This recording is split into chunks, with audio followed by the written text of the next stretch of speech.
Okay, Hare Krishna, dear devotees, and with Pranam, all glories to Srila Prabhupada, please accept my humble obeisances. We are reading Bhagavad Gita, chapter 12, Bhakti Yoga, or the devotional service. So let's chant some Mangalacharan prayers very quick and then we get started.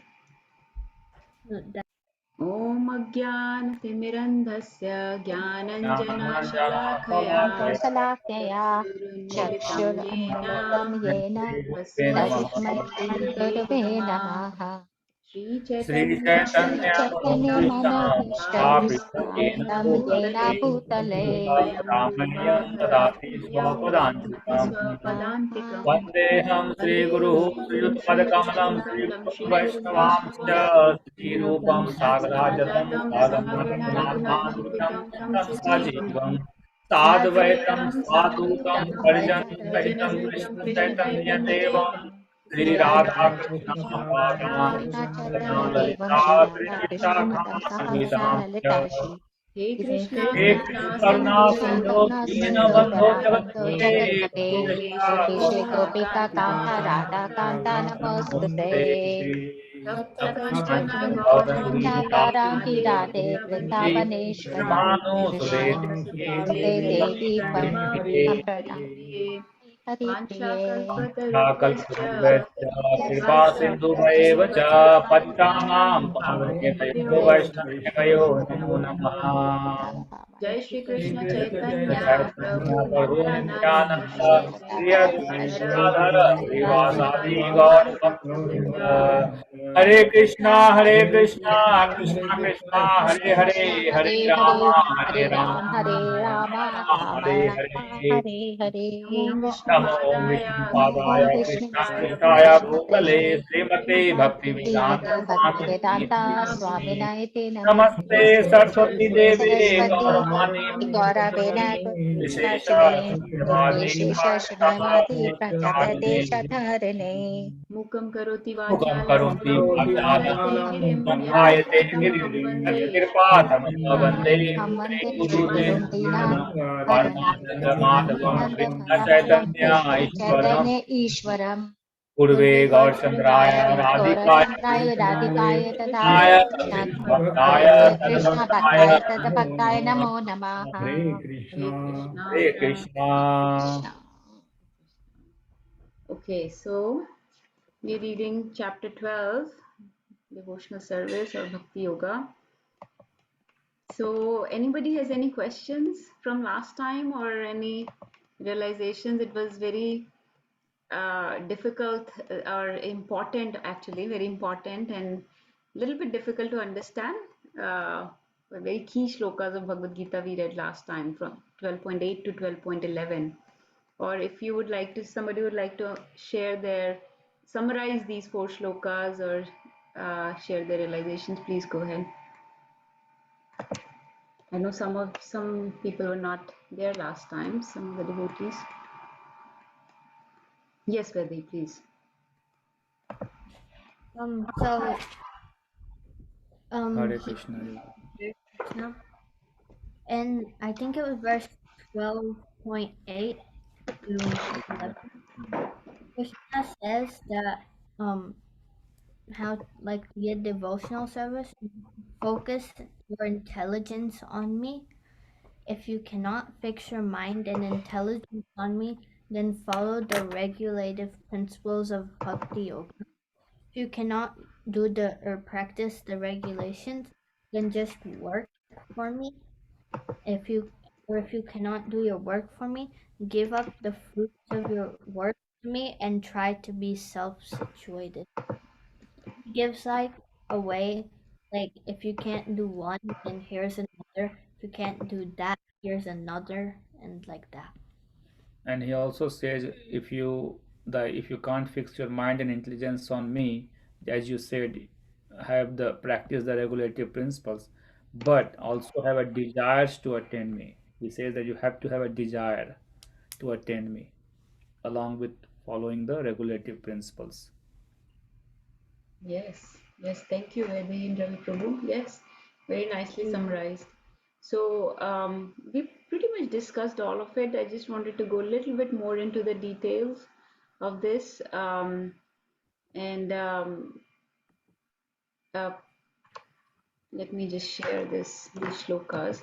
So some of the acharyas have given in-depth discussion into this, um, which will make it very nice to understand if we talk about it.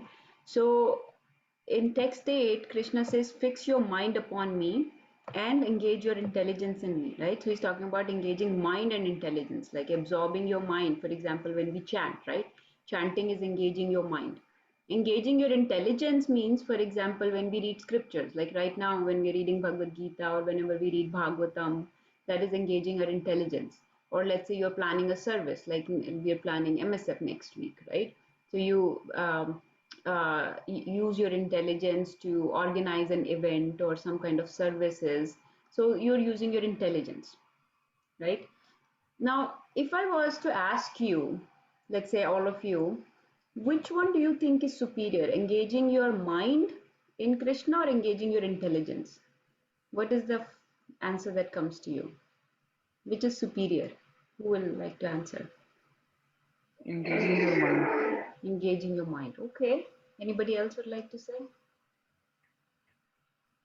Mind. Engaging your mind. Okay. Would anyone like to share why is that? Isn't typically intelligence considered superior to mind? But you answered Intelligence mind. comes from mind. But here, Mataji, can I share something? Yes, Prabhuji. Yeah, as you say, it is intelligence is superior to mind. That is correct. But mind has a nature which wants to always be everywhere. So when the mind has that flickering nature, we call it a monkey mind. So if we focus that thing on the Krishna, then it will be easy for intelligence to control the mind because they are kind of very next to each other. So everybody is right. We have to focus our mind on Krishna. Then intelligence will be able to do the job easily. Yes, very good. Thank you, Prabhuji. Yeah, so everybody answered correctly, right? So we think that intelligence is superior to mind, but actually, like Prabhuji said, mind is very chanchal, right? Chanchalam hi mana Krishna. Mind is very difficult to control. It is obstinate, right? It is very flickering. So mind is like a monkey, Prabhuji said. So mind is very hard to control, whereas intelligence is more rational, more logical, and mind is more on an emotional level, right? It is not as rational, it is not as logical. So it is very difficult to control mind, whereas intelligence is easier to control. And I'll give you an example. For example, right now, in this 1 hour of class, let's say I asked you, would you like to chant for 1 hour or would you like to read Bhagavad Gita for 1 hour? What would you like to say? Who would like to answer? Would you like to chant for an hour or read Bhagavad Gita for an hour? I would chant. You chant. What would most other people do? Nave's I answer. said read. Read Bhagavad Would Gita, say huh? Okay, yes, I would say so too. I'd say read Bhagavad Gita, right? So why is that? Because most of our minds are not very controlled. Ravi Prabhuji is on a different level, so uh, we will not consider his answer. But most other people will say, I would like to read Bhagavad Gita because it is easier to engage intelligence than to engage the mind, right? So focusing, sitting 1 hour in chanting is harder than to sit 1 hour reading scriptures. It is easier. So intelligence is easier to control than mind. But Krishna wants us to engage our mind in him. That is why chanting is the best method given to us by the mercy of Mahaprabhu, right? And even Prabhupada said that 90% of your progress comes from chanting. So chanting is something one has to employ. That is why I was saying that even though we are hearing or reading Bhagavad Gita, some of us are attending classes. That's great. That is very auspicious. But then now the next step is to start chanting. Okay, because without chanting, it is very hard to make progress. Yes, we could be hearing or reading Bhagavad Gita every day, or once a week like we are doing, but unless we start chanting, unless we start absorbing our mind in Krishna, it is very difficult to make progress. Absorbing our intelligence is a little bit lower level than absorbing our mind. So Krishna himself says that engaging your mind is better than engaging your intelligence. So in this verse, mind and intelligence both are kept on the same level in 12.8, but Srila Vishwanath Chakravarti Thakur, who is one of our acharyas, right? He has mentioned that according to Krishna, mind is superior, then comes intelligence, and this both of these are mentioned in verse 12.8, right? We talked about that last time, 12.8. Then comes the verse 12.9. So in 12.9, Krishna talked about just doing all your activities for me. When you do activities for Krishna, then you are engaging your senses in Krishna, in Krishna's service, right? So the next level is engaging your senses. Is that understandable? In 12.9, Krishna is talking about engaging your work in me. So giving up all your work to me. This is 12.9. Mataji, 12.10, he's saying engage all your work. Okay. And in before that, he talked about just following the Bhakti Yoga principles, right? Which we are trying to do. So Bhakti Yoga is 12.9. This is Krishna consciousness, basically, where we are following the regulative principle. And then engaging your actions in me basically means engaging your doing all your services for me, right? So this is 12.10 and 12.11. So in this way, he's giving us a discount one after another. If you can't engage your mind, then at least engage your intelligence. If you can't even engage your intelligence, then at least follow the regulative principles of Bhakti Yoga. If you can't follow the regulative principles of Bhakti Yoga, then at least do your actions for me. If you can't do all your actions for me, then at least give some of the fruits of your actions for me. Right? Is that progression, downward progression, understandable? That Krishna has mentioned, and he's giving us a discount on various things that we can do. So the lowest level is then to just do some karma fal tyag. The last level, 12.11, mentions about something called karma fal tyag, right? That is the lowest level, and absorbing your mind is the highest level. Is that progression clear, right? Okay, Nirbhay Prabhu is sharing something. Yes, Prabhuji. Hare Krishna. I just wanted to mention that again, because it's on a Word document, it's not you're explaining it very nicely. But would you also just write next to the Bhakti Yoga that you're talking just about the regulative principles? So as we discussed the other day, the mind intelligence we were talking, that is highest level of Bhakti Yoga. So on your word chart, Natasha has very nicely written what is Vaidhi Bhakti and Raganuga Bhakti. So the mind and intelligence part, she has mentioned in the Raganuga Bhakti, which is the Prem Bhakti level or the really higher level of Bhakti Yoga. So it is not that Bhakti Yoga is coming behind mind intelligence. Just wanted to clarify because just on the Word documents, it doesn't seem like that. So just wanted that Okay. clarification. That's Yes, it. thank So you, Prabhu. Bhakti Yoga I is the changed it. topmost. Yeah. Hare Krishna. Yeah, I changed it to regulative principle. Good point. So what Prabhuji is trying to say, don't think when we say mind and intelligence, we are not talking about Dhyan Yoga or Gyan Yoga here. Okay. Bhakti Yoga is the supreme. These are all various levels of Bhakti Yoga.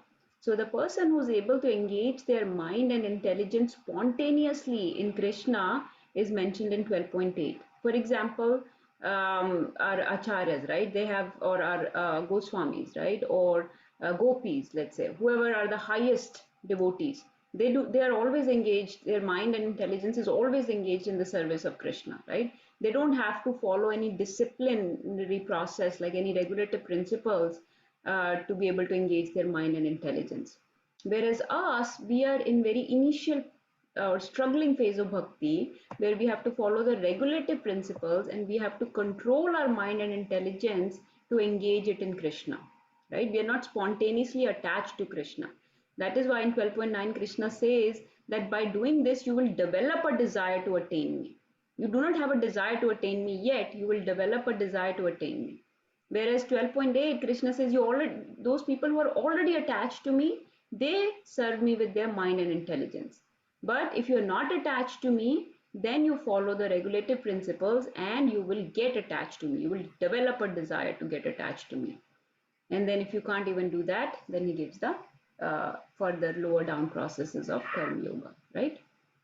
Okay, we'll move from here to the next one now, which is a little more confusing actually. And let's break that down. So we'll read 12.12. Please, does anyone have any questions from 12.8 to 11 about this progression of levels that Krishna has given? Is that clear? Right, Anita Mataji, are you okay? Any questions? Okay. Okay, let's read 12.12. We'll recite and follow. Shreyo hi jnanam abhyasaj श्रेयो ज्ञानम् ज्ञानाभ्यासात् अभ्यासात् ज्ञानाध्यानं विशिष्यते ज्ञानादज्ञानं ज्ञानध्यानं विशिष्यते विशिष्यते विशिष्यते ध्यानात् कर्मफलात्यागास् ज्ञानकर्मफलात्यागस् त्यागात् शान्ति अनन्तरम् त्यागशान्ति अनन्तरम् अनन्तरम् Okay, can somebody read this translation, please? I Let can me read. read it, Mataji. Yes. Okay, go ahead, Mataji. Go ahead, Namita Mataji. Oh, Hari Bol. If you cannot take to this practice, then engage yourself in the cultivation of knowledge. Better than knowledge. However, is meditation, and better than meditation is renunciation of the fruit of action. For by such renunciation, one can attain peace of mind. Hari Bol. Be bold. So this is confusing, huh? So Krishna is saying that if you cannot take to this practice, so you're not able to absorb your mind in me, you're not able to do follow the regulative principles of bhakti yoga. So he says, okay, then engage yourself in cultivation of knowledge, right? At least like we were saying, okay, you're not able to chant. At least read Bhagavad Gita or at least read Bhagavatam once or twice a week or something, or daily if you can, right? So he's saying at least engage yourself in cultivation of knowledge.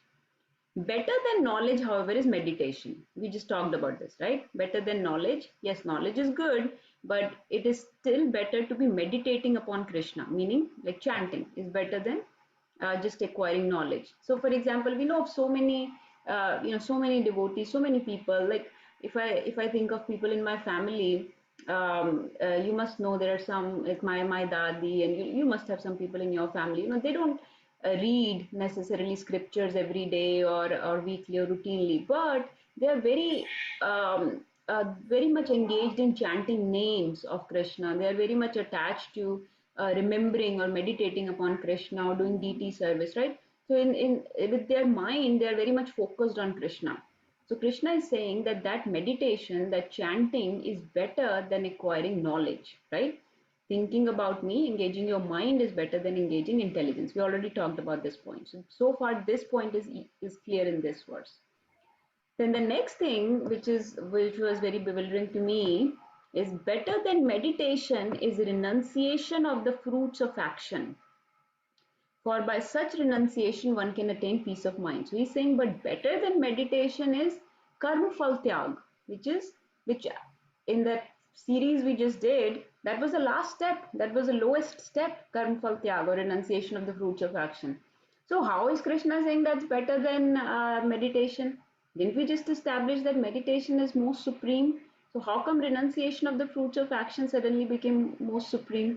We are teaching all the time to chant. Yes, you do renounce the fruits of your action too, but that is one limb of our action, of our Krishna conscious activities. The main limb is still chanting. So how is Krishna now saying meditation better than meditation is karma phal tyag? For by such renunciation one can attain peace of mind. So let's break this down and talk about it. Okay. So and let me open that Word document again and try to discuss this a little more in detail. So there are two main understandings of this. One, remember we talked about various acharyas that have given commentaries, whose commentaries we are trying to read. One is, of course, Prabhupada, and Prabhupada is inspired from Baldev Vidyabhushan's commentary on Bhagavad Gita, right? Everybody knows that, yes. And the other acharya is Srila Vishwanath Chakravarti Thakur, right? So Chakravarti Pad and Prabhupada, we are mainly taking inspiration from their commentaries. And if you want to hear some of the lectures on YouTube, then you can read His Grace. Let me see. I have heard different people on this, but His Grace Gaurang Darshan Prabhu's lectures on this, on whole Bhagavad Gita series, actually are very clearly. He states things very clearly. His narrative is very nice, so you can hear his lectures, and I think you have his Bhagavad Gita Subodhini, some of you that you're trying to follow.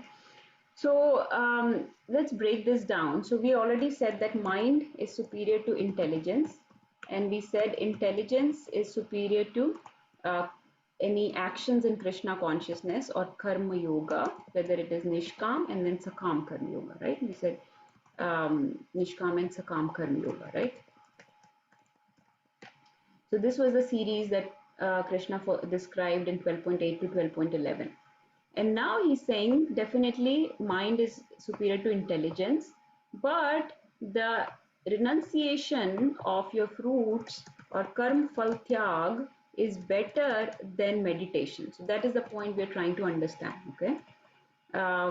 Please forgive me. I'm going to try my very best to describe this.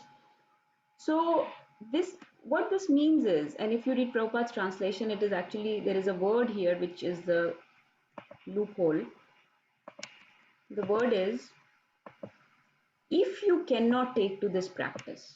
This is the phrase which is the key here. If you cannot take to this practice, which means that this is very practitioner based. So if somebody is not able to engage their mind or intelligence on Krishna, then for those people, karm phal tyag or renouncing the fruits of their action is recommended. It is better than nothing. It does not mean that it becomes best process. It means that it is better than doing nothing. Okay. So for example, if I ask, let's say, Nirbhay Prabhu, Nirbhay Prabhu says, I can lift 50 pounds weight. And then I asked, and then somebody asked me, how much you can lift? I say, I cannot lift 50 pounds. I don't have muscles for that. I can only lift 20 pounds. So what would the gym trainer tell me?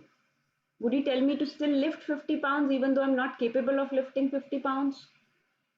Should I still be lifting 50 pounds if I'm not capable? I'll end up breaking my back. I'll end up suffering. I'll end up hurting and giving it up the next day, right? I'm refusing. I'm not able to lift it up. Forget it. I don't have the muscles for it. So what would he tell me? I say that I'm able to lift 20 pounds. Would he say that, encourage me? Yes, you should keep lifting 20 pounds. Yes. Yes. The goal is to get to 50 pounds, then he will train you to get to that 50 pounds. Exactly, yes. So 20 pounds is good for me.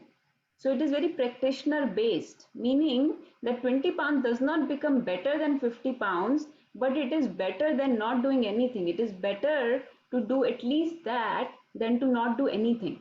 Right? So for me, for a person who's not able to engage their mind and intelligence, it is better to do at least karm phal tyag, right? For a person who's not able to lift 50 pounds, if they are able to lift 20 pounds and build some muscles, is better than to not be doing any strength training, right?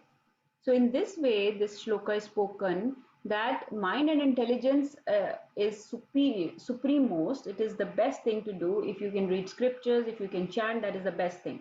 But now this person comes along and says, I cannot sit every day for an hour and a half and chant 16 rounds.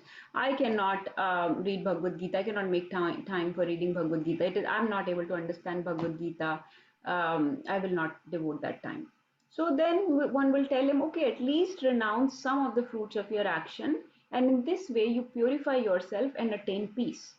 So at least your senses, your actions will be purified. And one day you will be able to come to that level where you will be able to focus your mind and intelligence. Is that clear? That is what Prabhupada is describing in this purport and in this translation. And we can read some of this purport if you are all okay. So that is a gradual process, right? Prabhupada says in purport, that is a more gradual process, right? If I was able to lift 50 pounds straight away, that would be very perfect, but I'm not able to. So then I have to start lower, which is my capability, and slowly build up to higher level, right? And then I'll describe Chakravarti Pad's description also. But this is what Prabhupada is describing from this verse. Let's read a little bit of purport. Yes, Prabhuji, Ravi Prabhu was sharing something. Please go ahead. Go ahead, Ravi Prabhu, and then I'll go. You sure, Parvati? I think you wanted to share first. Hare Krishna. I was just mentioning that it is actually a little confusing to me also that we are saying that mind is above intelligence. I don't think the mind should be above intelligence. Like that statement needs more explanation, because do you remember that chariot example that we talk about? In that, who is supposed to be higher, the mind or intelligence? What do we talk when we talk about? Yes, so right, Vedi. So we say that intelligence should be the one that is controlling the mind. If we let the mind run wild, then that is the opposite of what should happen, right? The senses are the horses, the reins are the mind, and the person is the intelligence, who's the charioteer. So, so the so the intelligence should be controlling the reins of the mind. Now that is a separate level of what we should do to try to practice, right? That is what we should try to do. We should not be following the mind if the mind is going everywhere, but that is if the mind is going everywhere. Here in this shlok, these series of shlokas, what is being talked about is the mind, that if we can surrender the mind completely to Krishna, then that is the highest. Even at the and what is being also discussed, like what Natasha explained, is that it is more difficult to control the mind. So if somebody has even controlled the mind completely and submitted it completely to Krishna, that is higher level. That is the natural, that is a level of prem bhakti, that by spontaneously you are attached to Krishna. Your mind is completely given to Krishna. Whatever you are doing, it's for Krishna. So that is, you're not even having to put your intelligence on top of your mind to control the mind to be submitted to Krishna.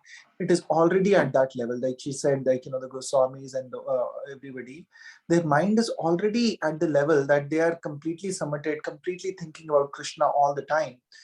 But for us, when we are not at that level, then what we should do is, when our mind tells do this, do that, anything other than going towards Krishna, we have to control it with our intelligence. So that was just a little bit confusing to me, and just Yes. wanted to clarify my understanding. Is that right? Yes, that's what we were saying. Intelligence is always superior to mind. But in process of bhakti, if you can submit your mind in service of Krishna, Krishna has claimed that to be the most supreme. Because intelligence does the function of, it is more logical, it is more rational, whereas mind does three functions, right? Thinking, willing, and feeling, right? Thinking, willing, and feeling. Krishna wants our heart, basically. So absorption of mind means we have given our emotions, our thinking, willing, and feeling to Krishna, which is what he wants, right? More than our intelligence.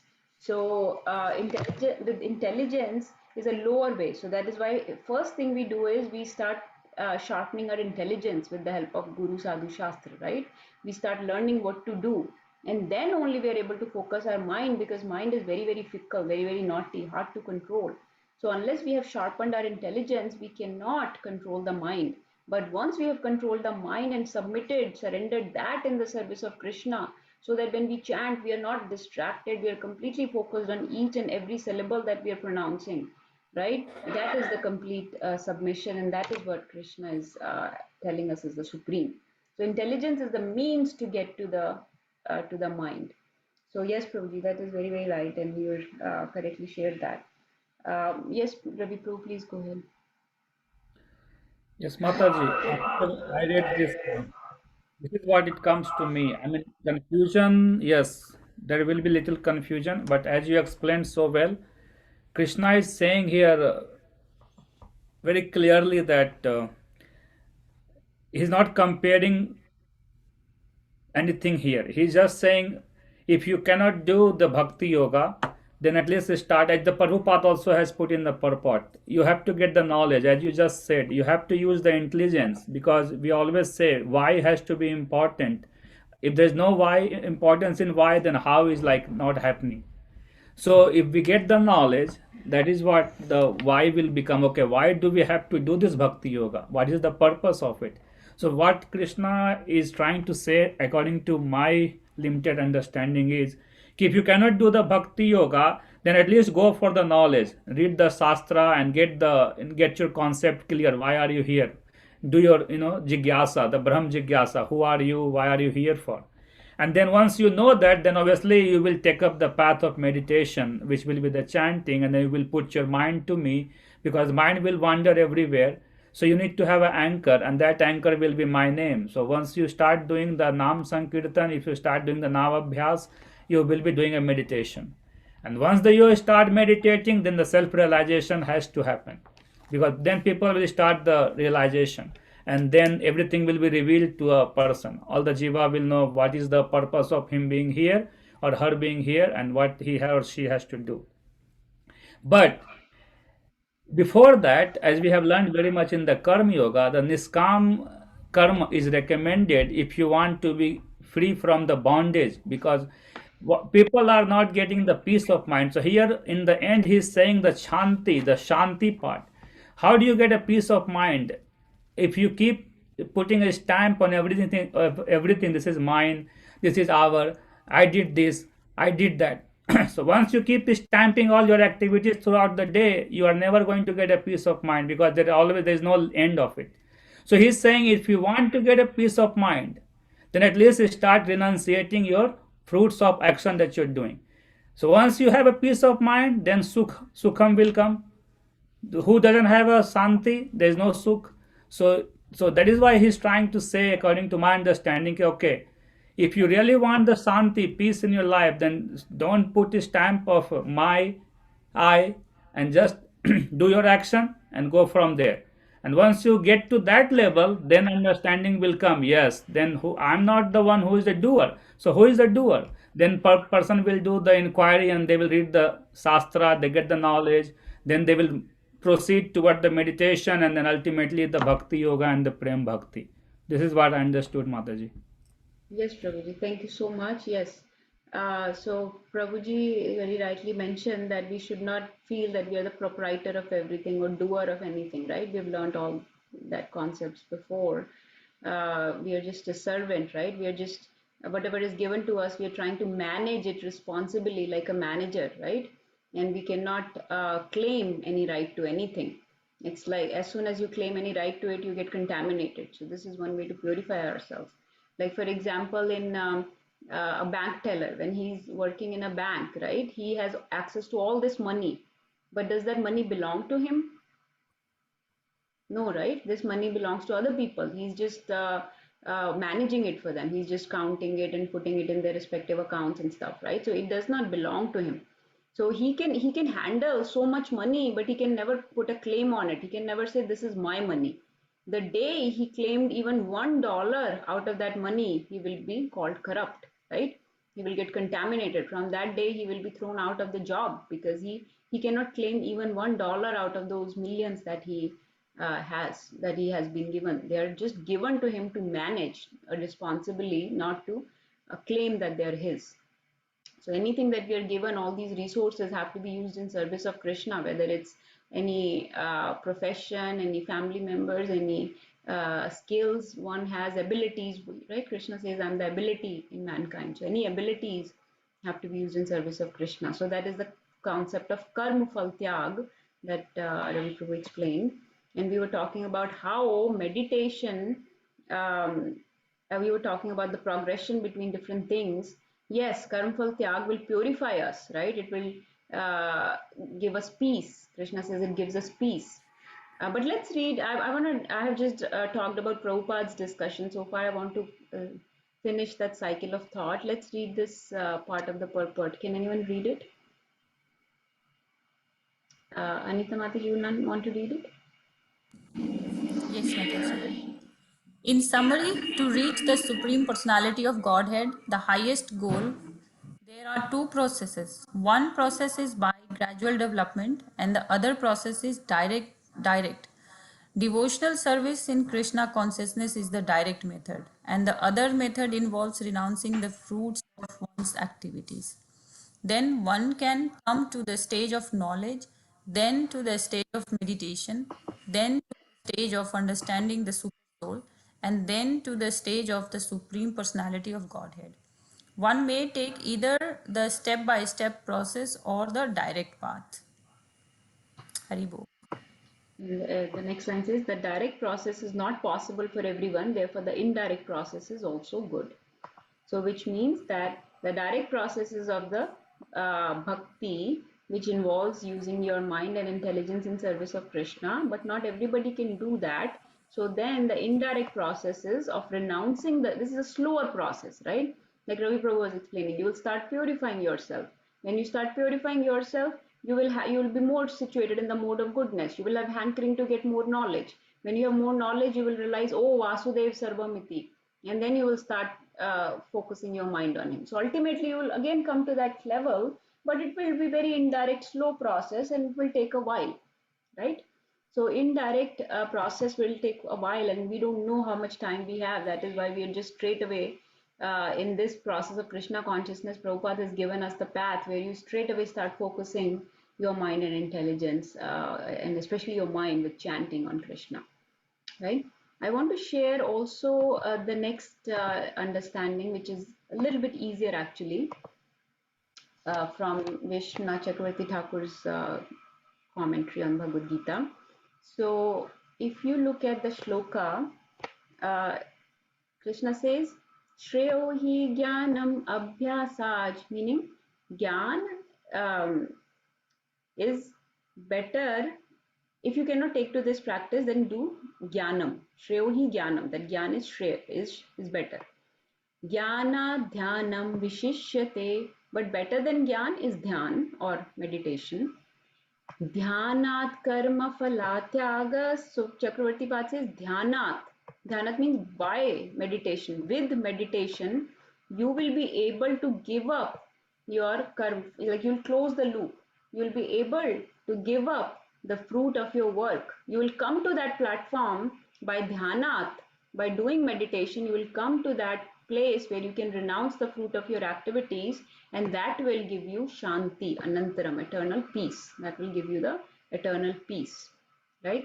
So little bit of different understanding that with meditation, by chanting or with chanting, you will get to that point where you start understanding that this does not belong to me. I'm not the proprietor, and you will start doing karma phal tyag, and that will purify you, and you will come into eternal peace.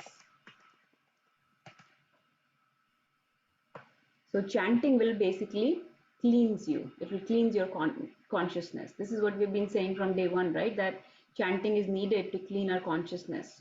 We'll be able to automatically do the karma phal tyag if we are chanting. Is that point a little clear? Yes, Sheetal Yes, Mataji. Mataji, can I? Oh, Mataji, yes, let's see what Sheetal Mataji was sharing or Avni was sharing. Hare Krishna. I just had a question about meditation. How should we understand meditation in this context? Is it chanting meditation? Yeah. Yes, Mataji. Or Because that is considered to be the best type of meditation, right? We have already established this. The dhyan you read in 6th chapter, right? Just recently, how hard it is to just meditate on blankness, right? Didn't we do that practice with Chibulas Prabhu last class where we try to chant for a minute versus just sitting in silence? And you realized how chanting on the name, form, qualities, pastimes of Krishna, especially chanting on the name of Krishna is much easier, right? Meditating on the names of Krishna is much easier. So that is the meditation being described. And Krishna says in 10th chapter that I am the among the yagyas, I am the jap yagya. This is the yug dharma. Sankirtan is the yug dharma, right? Yes, Ravi Prabhu, you're sharing something. Mataji,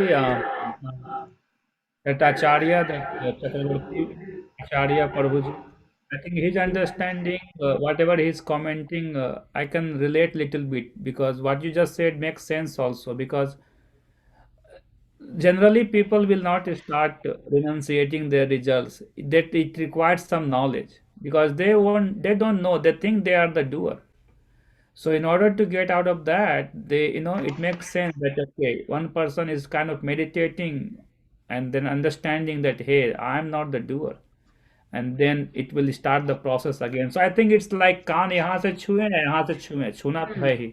हाँ तो ऐसे पकड़ो ना, ऐसे क्यों पकड़ना. Yes, yes Prabhuji, you got it completely. So yes, actually nobody can start giving up. Like today somebody came to me and said, okay, start giving up the fruit of your activities. Why would I do that? I don't have any knowledge, I don't have any attachment to Krishna. Why should I start giving up the fruit of my activities?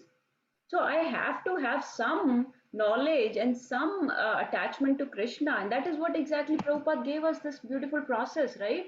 He said, don't worry about anything, just add Krishna in your life. Don't worry about any do's and don'ts. Just add Krishna to your life. Just start chanting the name. The chanting will purify you.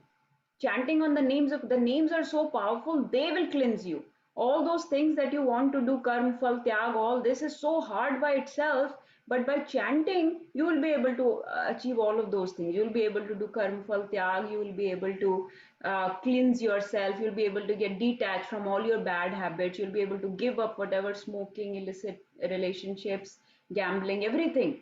But just start chanting. He did not tell them you give up all of this and then start chanting. You start chanting, that will purify you and you will be able to give up other things.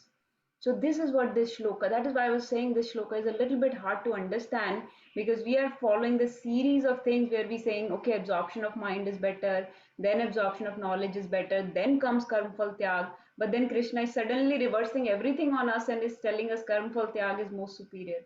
No, he's saying that by meditation, by cultivating this knowledge, you will be able to do karmfal tyag and get eternal peace, because you'll be able to free yourself from the bondage. All this that we think is ours, you'll start using this in service of Krishna instead of thinking that I am the proprietor, that I'm the Lord of all things. You'll start understanding that I'm just a servant of everything. So that is Prabhuji, Ravi Prabhu completely understood the mood of this shloka here. Yes, Anita Mataji, let's see if you. Yeah, Hare Krishna Mataji, just sharing my understanding and just in my word. So we are trying to create or maybe strengthen our connection with the super soul. So soul and super soul, right? So we are trying to make that connection and then strengthen it. And in order to do so, we have to take care of the senses, like control the sense gratification. Then intelligence, of course, we have to engage, and then mind. So this all goes in sequence, right? That the sense, then the intelligence and mind, and then if we conquer all these things, then we can try to create that connection or strengthen that connection between soul and super soul. So uh, like the way we are in this Kali Yuga, like we are paying more attention to the senses, and basically that is something like we are just doing anything as per our senses, and that is basically making it I'm just choosing for a right word, मतलब connection को कमजोर कर रहा है. Soul and super soul के जो ultimate goal है हमारा, कनेक्शन मजबूत करने के बदले वो कनेक्शन कमजोर होता जा रहा है. It's so a barrier. It's a barrier. Barrier, right. So जो सेंसेस के ऊपर हम लोग जो ज़्यादा ध्यान देते हैं वो एक बैरियर बन रहा है हमारा कनेक्शन के स्ट्रेंथन करने के बदले. So I think Krishna in this chapter 12 and all these shlokas that we are trying to understand is key, like we have to strengthen our connection with Krishna, and that we can do only when we are able to control senses, intelligence, and as well as mind. So Yes, just Mataji. wanted my understanding. Yes, Mataji. Mataji, you're right. This is our study of Bhagavad Gita, so we are just studying it in more detail. But process has already been given by Prabhupada, so we don't have to devise any new process. We just have to stick to the path that has been given by Prabhupada, which is very straightforward, very simple. We don't have to complicate it. It's very easy. Whatever you do, right? You're eating, you eat only prasadam, right? You go somewhere, you go to the temple or meet devotees, you stay in association of devotees, you read Srimad Bhagavatam and Bhagavad Gita in association of devotees, right? So hearing, reading, engaging your tongue, speak of Krishna, Hari Katha, right? All the ears, eyes, mouth, tongue, limbs, everything is being used in service of Krishna basically, right? You do deity worship, you using your musical talents, you're singing Vaishnava bhajans, learning Mridang, right? So you're engaging your time, all so many ways. You just invest completely all your senses, mind, intelligence, everything in service of Krishna. That is the path that has been given by Prabhupada. All those hippies that he came across, right? He found their talents and he used all their talents in different things, right? He saw somebody was good at singing, somebody was good at painting, somebody he employed in printing the books, right? Somebody was transcribing for him. So many things, so many services. Somebody was cooking, right? So many services he gave them so that they had no time to do anything illicit or unregulated. So the senses became immediately regulated just by chanting and by using in service of Krishna the whole time. So many activities are there in Krishna consciousness where we can be completely thoroughly engaged. Like, I mean, right now some of you are making that calendar, right? You're painting for Krishna, right? Then and this weekend, our weekends, we were just talking about that this morning. Our weekends get so busy because we are attending this class, then there is something else going on, right? We had mridang this morning. So many things, one after another, there is something or the other going on, right? The Ekadashi is coming, we'll be reciting Bhagavad Gita, we'll be making prasadam that day, we'll be chanting extra that day, we'll be keeping Ekadashi Vrat that day. So just every which way we are just engaged completely in service of Krishna, and that's how we are purifying ourselves. So I don't want you to feel bewildered by the deep, intricate study of Bhagavad Gita. This is again, Prabhupada has given us the nectar of the essence. He has उन्होंने उसको निचोड़ लिया. He has given us the rasa. You just drink this rasa. The rasa is the Krishna consciousness path that he has given us. So we don't need to devise anything more. We just need to follow exactly what Prabhupada and his disciples, his devotees are teaching us to do. You just have to follow them. Yes, Nirbhay Prabhu, are you sharing something? Yes, Hare Krishna. So yes, Mataji, just wanted to add two things. One, like Mataji, Anita Mataji said about strengthening our connection with the super soul. That is very important. But also remembering that super soul is, the Paramatma understanding. So that's at the level of Shirodakshaya Vishnu. We also are trying to understand the Krishna as, the supreme personality of Godhead, as a Bhagwan itself. So yes, the Paramatma understanding, and we have to improve our connection, but then also go further. That's one. And then secondly, the Sheetal Mataji, when she mentioned, I think I'm also a little confused now about what does meditation mean here. Is meditation talking about Harinam Sankirtan? Because I thought that is at the mind level when talking about, engage your mind completely in Krishna, the highest level of Bhakti Yoga. That's Bhakti Yoga, because Hare Krishna Mahamantra or the names of Krishna are non-different from Krishna himself. My understanding may be wrong, but is this meditation not just talking about meditation when we are, sitting in dhyan and trying to control all the senses and everything, when we talk about like a tortoise, not thinking about anything kind of meditation, or so that is what is confusing me a little bit, saying like what Sheetal Mataji asked. Yes, Prabhu. That's how I understood. I thought it's talking about Dhyan Yoga in that sense, not necessarily chanting, mantra-based meditation. And also, like, if it's the levels of bhakti, why is it coming at such a bottom level? If that's what it's implying. That is what got me confused. Okay. So meditation, we have established for all practical purposes, dhyan or sitting idly, focusing on Brahman is completely out of the picture in Kali Yuga, right? I think we have established that very, very concretely. So meditation basically means focusing on Krishna, right? That's the dhyan. How can you focus best on Krishna when you are sitting in dhyan? You focus on the names, right? Names of Krishna. So japa meditation is considered, or focusing on the names is considered the topmost, right? I think we have after so much studying, we have understood that the japa meditation is considered the best.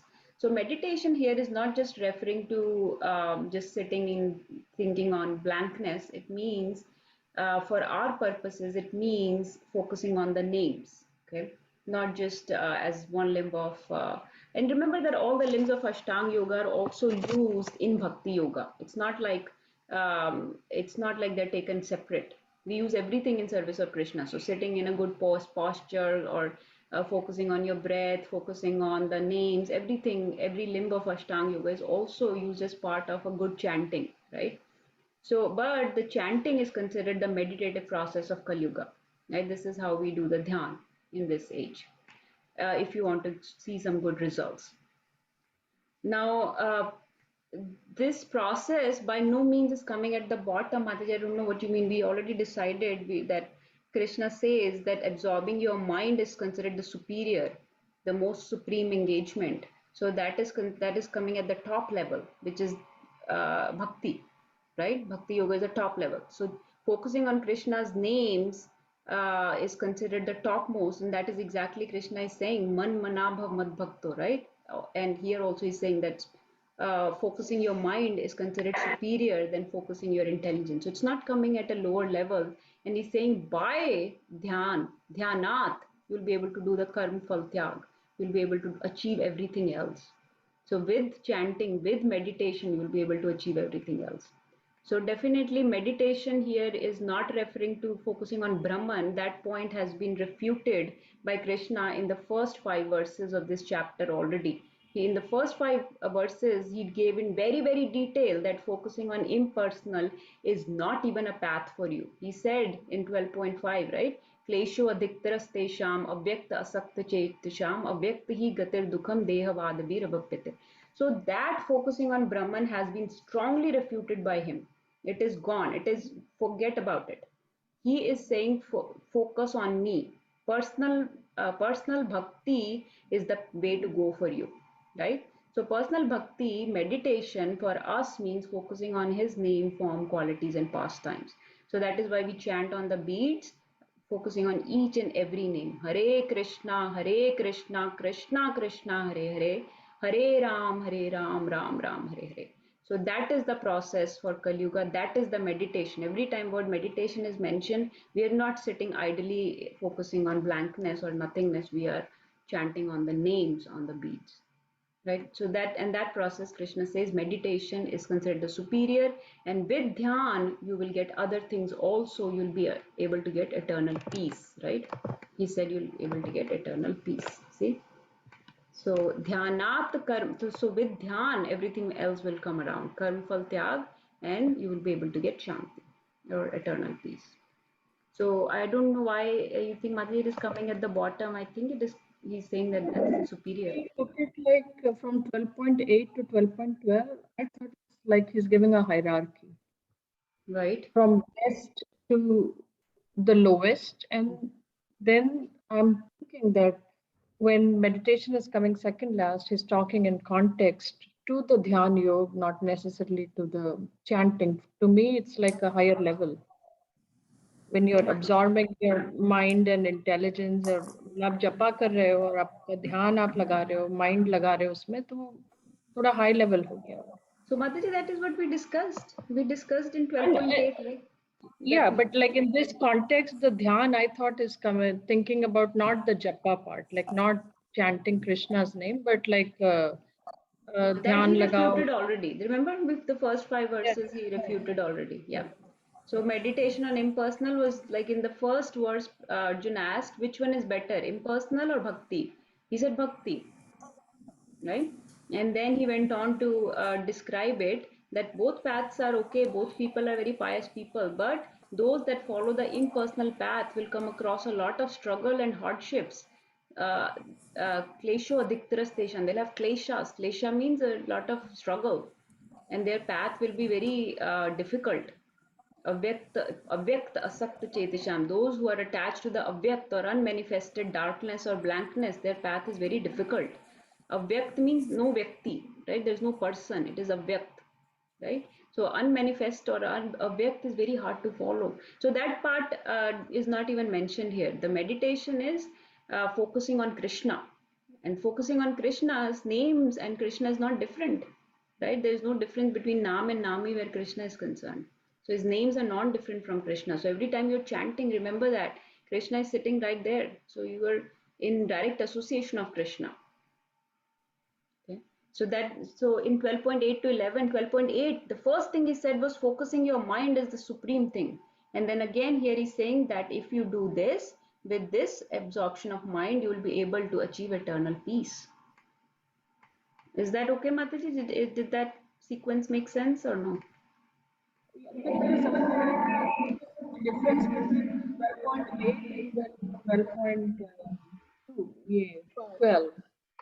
If he's saying that mind and how are we utilizing the mind and intelligence is by remembering, right? Like doing the spontaneous bhakti.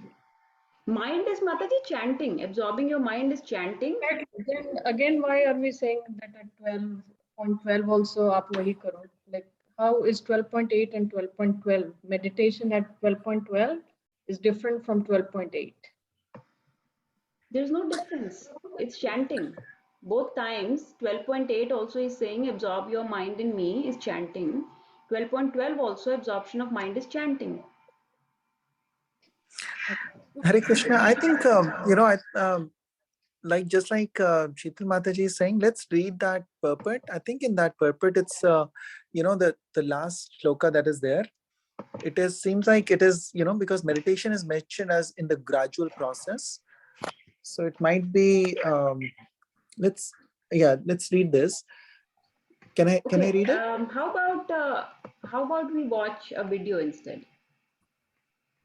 Okay. How about we hear from the Prabhuji?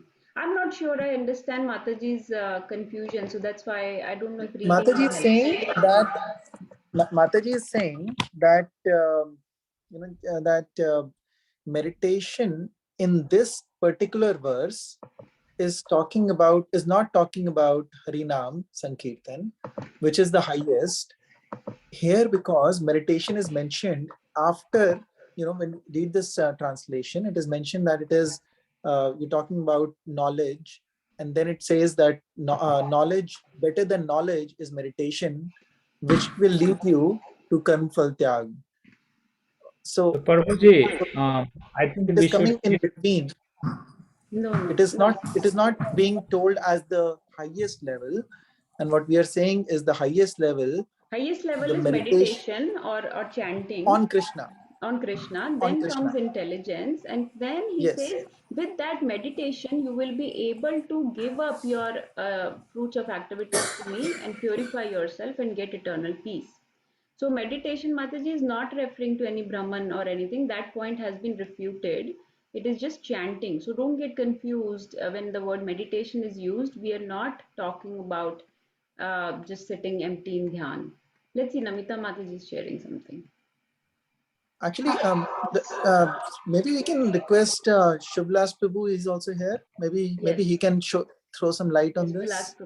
Let me ask, see what Namita Mataji is trying to say.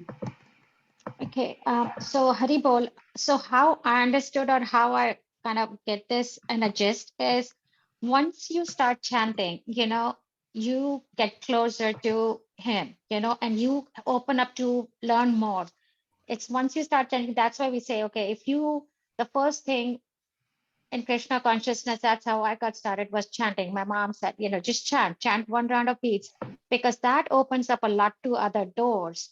Once you start chanting, you start one round and then you want to do more. You start more rounds.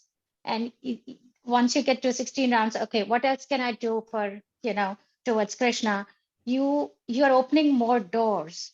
And you want to learn, start reading Gita, you're opening to more knowledge. You want to get more knowledge. So that's how I understand is chanting is the initiator. You start chanting and then you want to do more, you want to read more, learn more, get more knowledge to get closer to Krishna. And then you want to, just like you want to get more and more association for devotees, you want to start distributing books. So ultimately, you got to start somewhere, and then the start initiator is your chanting. and then everything else follows. Is that right? That's how I got the gist is the chanting. Chanting is the initiator, and then everything else follows. Then you're ultimately we have to get more closer and closer to Krishna, but chanting is the first step. And then everything else, once you start chanting, you're getting closer. That's where you start, and then everything else will follow. Yes, Mataji. Yeah, that's perfect understanding. Yes. Yeah, by focusing your mind on Krishna, everything else will follow. And he says that that is the best process to follow. Let's listen to let's see if His Grace Shubhilas Prabhuji, are you available to elaborate on this verse? If you are, please go ahead. If not, I can play the video. There you are. Yes, Prabhuji, please. Krishna, yes, humble obeisance. No, I was hearing all of you so nicely discussing, and it's very good to see your genuine inquisitiveness, eagerness, curiosity, to read, hear, understand, and actually, as it is said, Krishna Tulya Bhagavat. There are nana arthi, prati shloke prati akshara nana arthika. Sometimes we may see that in the purports of different acharyas, that one acharya is saying like this, one acharya is saying like that. So we should not get bewildered also in this. And at the same time, we should see how can we even link it to other scenarios or other verses which talk about the same point. So again, this is what I have learned and heard, and from the references of Gita Subodhini, Surrender Unto Me, and also the notes by other Vaishnavas which I use for the Gita classes which I serve. So the 12.12, knowledge will develop to meditation. So there is a gradual path. Let me share this, a few slides here. You may have seen this, Brahmeti Paramatmeti Bhagavaniti Shabdyati. So those who meditate on the impersonal aspect are the Gyanis, and their process of worship is primarily speculative knowledge, right? Their process of worship is primarily, and what's the destination? The Brahman effulgence, the impersonal Brahman. Better than those are those who worship the localized form. We don't meditate on the localized form as Paramatma, right? We meditate on the Supreme Personality of Godhead, Shama Sundara, right? On the personal aspect, the Satchid Ananda, Purna, Ishvara Parama Krishna Satchidananda Vigra, Namam Ishvaram Satchidananda Rupam. So that the Bhakti Yogis, they are rendering devotional service of the process of Bhakti Yoga, and they will get to the topmost Vaikuntha or Goloka Vrindavan.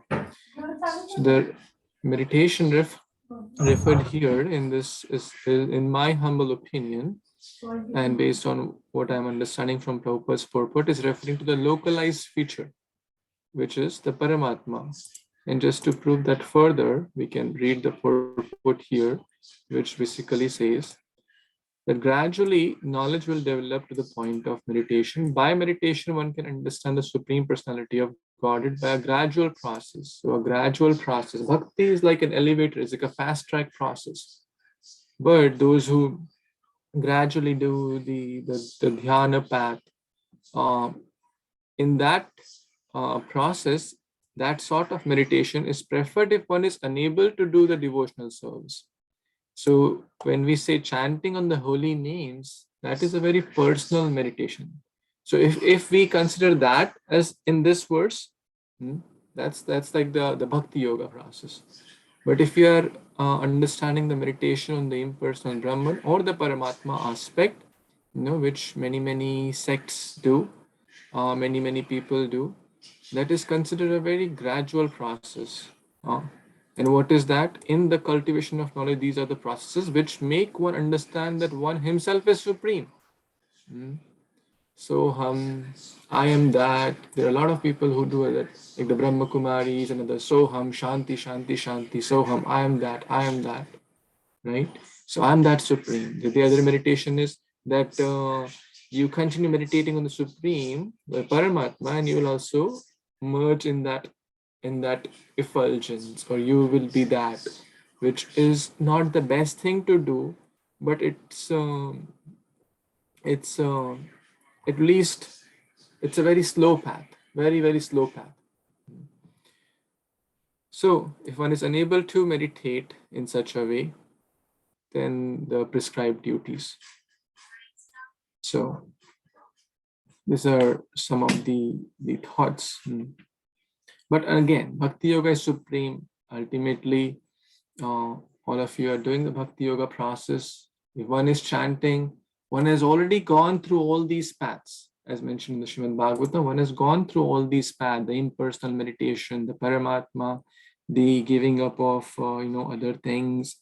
One, Bhakti Yoga is the most sublime and the direct process which all of you are following. That's a conclusion. So not to complicate it further, just simple for simple, A, B, C, D, E. We don't have to complicate a lot. As long as we understand what's the best thing, what is the most practical and the right thing to do in this day and age, that's all that really matters. Hare Krishna. Hare Krishna. Thank you, Prabhuji. Very nice description. And I shared a link in the chat also. I'll share in the group also. Yes, like you said, different ways to understand. Regardless, what matters is that bhakti is the supreme, and that chanting for us is the way in this Kali Yuga. That is how we can control our mind and intelligence, and finally come to the platform where we can start to purify ourselves, purify our senses, like Mataji was sharing. So, anybody else has any questions? Prabhuji is here, we can ask him, or realizations. I have a question. Yes, What's the band name of Anita Mataji? I heard the Kirtan and Mridanga. What's the band name of Jackson Devotees Kirtan group? अभी तो पता नहीं प्रभु जी, बहुत शुरुआती दौर है, आप ही कोई नाम दे दीजिए हम लोग उसको. Oh, it's amazing. All of you are learning Mridanga, Karta, flute, and this is excellent. This is real Bhakti Yoga. This is practical. Thank you for doing that. Thank you. We are अभी very तो much struggling, बहुत Prabhuji. डांट पड़ती है प्रभु जी हम लोग को classes में बहुत डांट पड़ती है अभी हम लोग को प्रभु जी क्योंकि कर नहीं पा रहे हैं जिस लेवल का होना चाहिए. So just trying little bit. आपकी ब्लेसिंग्स की बहुत ज़रूरत है. हो नहीं पा रहा हम लोग का अभी, तो तिहाई में बहुत गड़बड़ हो जाता है. माता जी 12.12 को याद कीजिए, कर्म फल का त्याग कीजिए, शांति मिलेगा. अब फल के ऊपर ज्यादा ध्यान दीजिएगा तो शांति मिलेगा नहीं. Yes yes Prabhu ji. Okay, anybody else? Mataji, Sheetal Mataji, does that answer your question? Yes, Mataji. Thank you, Prabhuji, for the class.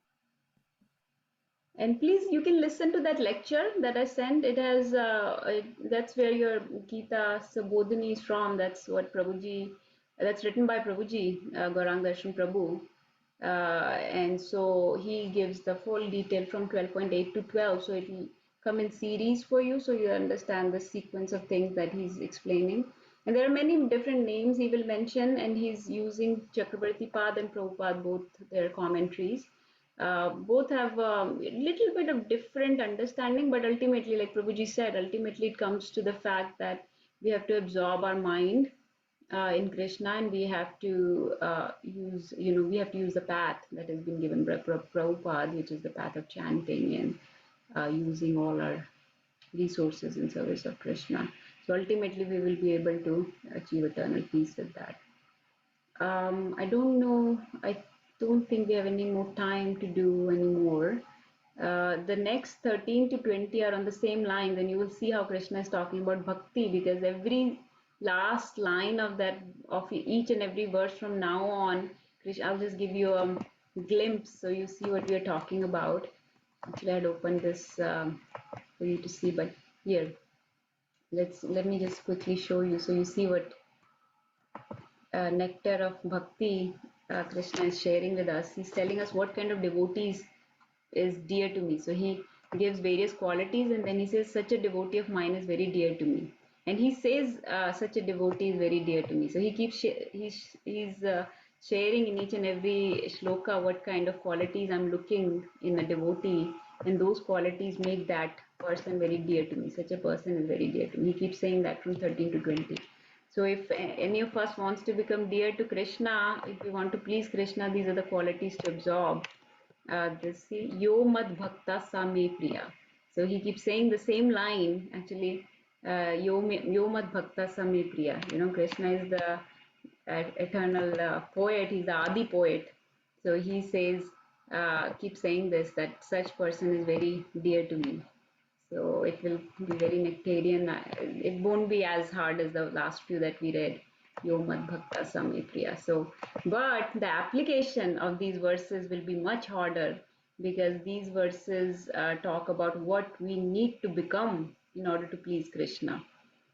So the last few verses that we read, 12.8 to 12, in theory they look difficult, right? What is mind, what is intelligence, what meditation, what dhyan, gyan, yoga, all this. But we knew the ascent, that bhakti yoga is the topmost, right? So actually they were hard to read, but their ascent is easy because bhakti yoga is the topmost. Chanting is the supreme thing to do, right? So that is easy. Now the next 13 to 20 verses are easy to read because Krishna is only talking about I want this in my devotee, I want him to be fearless, I want him to be tolerant, I want him to be joyful and not anxious, and all these things, all these qualities is describing. But these qualities easy to read, very, very difficult to imbibe in our life, right? Very, very difficult to actually become that person that is very dear to Krishna. So think about that, meditate upon that, because that we like to have these arguments and engage our intelligence in all these minutiae of Bhagavad Gita, which is actually not the essence. The essence is what is dear to Krishna. So always think of what is pleasing to Krishna. The pleasing aspect of Krishna is all these qualities that we have to imbibe. He will recommend these from 12.13 to 20. And the pleasing thing for him is that we chant his names, we do his service, we do bhakti that is pleasing to him. So never forget Krishna, right? So what pleases him is the foremost. So that is what we should be trying to do, not get entangled so much in the minutiae of the Sanskrit and all this. That is more for speculative or philosophers, not for us. For us, what matters is how to apply these things. Okay, yes, Nirbi Prabhu is sharing something. Hare Krishna. I just wanted to mention before we end today that unfortunately Shubhalas Prabhu had to leave, seems like. But he wanted to actually, he was talking to us, and he wanted to mention and discuss a little bit about this upcoming monthly Sankirtan festival that's coming up, especially because it is on Gita Jayanti.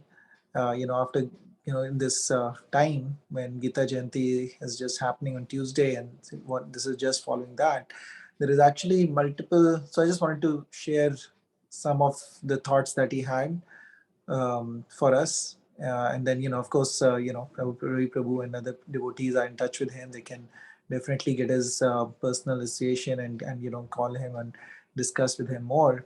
But just few of the things that I wanted to mention are that he wanted us to do is one is that he mentioned about setting a goal for distributing Bhagavad Gitas for this week. This time when we do MSF, and what devotees, I think Ravi Prabhu did last time also around Gita Jayanti, distributed a lot of Bhagavad Gitas, things like that. ISKCON Tampa and Prabhuji has made a form, and they are actually distributing free Bhagavad Gitas, and they have made a form which if all the community wants, if everybody agrees to it, we can try to do something like that.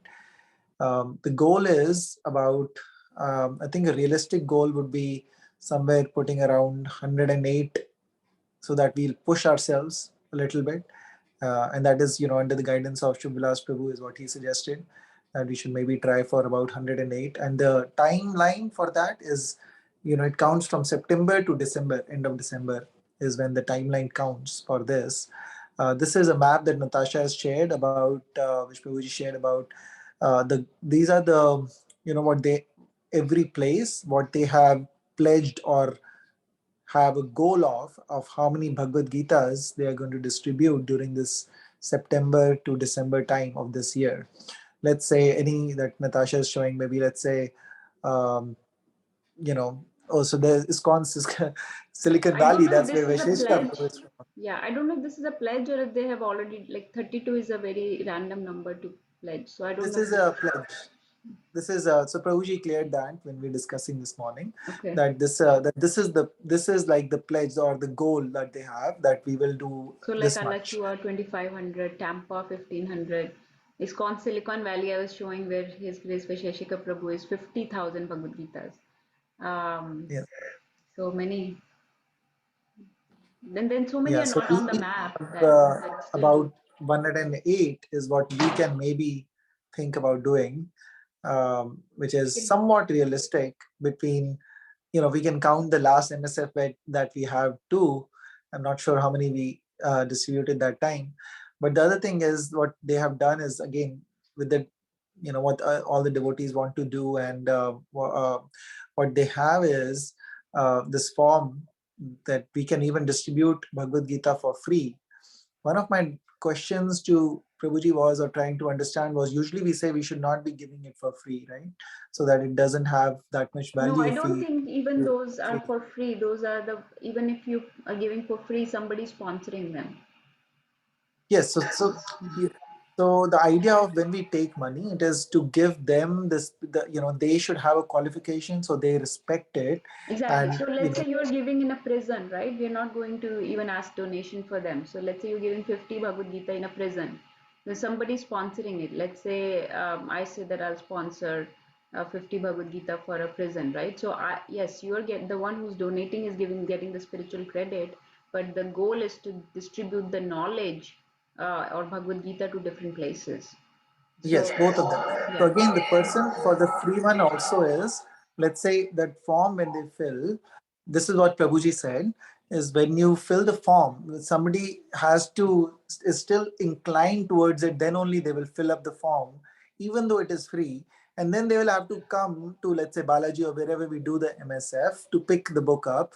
So that is the qualification that we are saying, that qualification is probably enough, because they are enough interested that they filled the form, they came to pick up the Bhagavad Gita, so they are interested. It's not somebody that we are giving it to free on somebody just going on the road, and that person may just throw it or something. That is the qualification. That was my, what I was trying to understand and share here.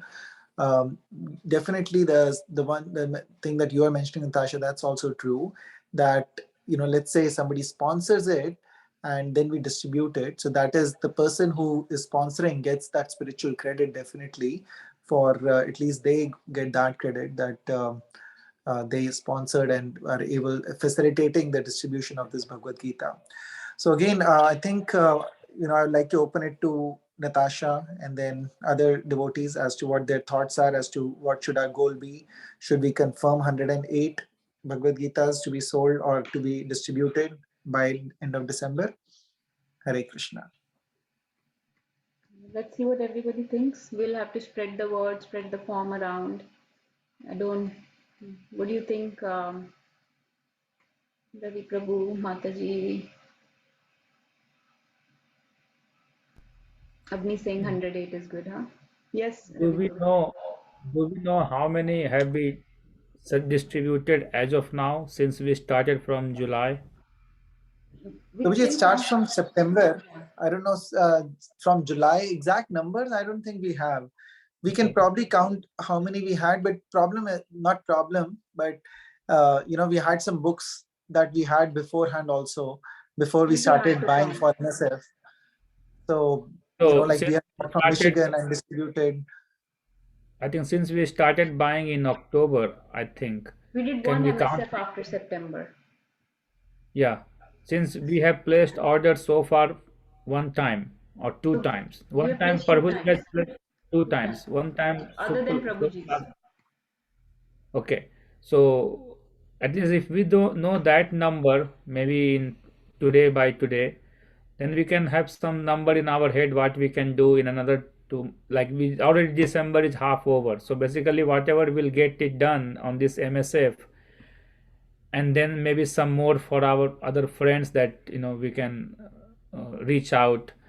As yesterday I had an idea and I shared that with a few of you, and that idea is not confirmed yet. I have to call Vamsi Vilas Prabhuji and then we'll discuss like putting a poster in Balaji so we can do some pre-advertisement that we are coming on Saturday for Gita distribution, book distribution, because people who will shop maybe from today all the way to Friday, and if they are, as you said, if they will be interested, they will show up, and that will be their effort to get the so-called free Gita.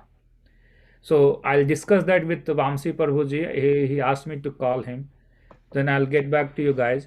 But I think if we know how many Gita we have done so far, then we can come up with that number 108. So I know last year I distributed 15 Gita just myself and I gave it to all the people that I knew. And I don't think the same people will get the second copy, but I'll have to identify maybe few more people.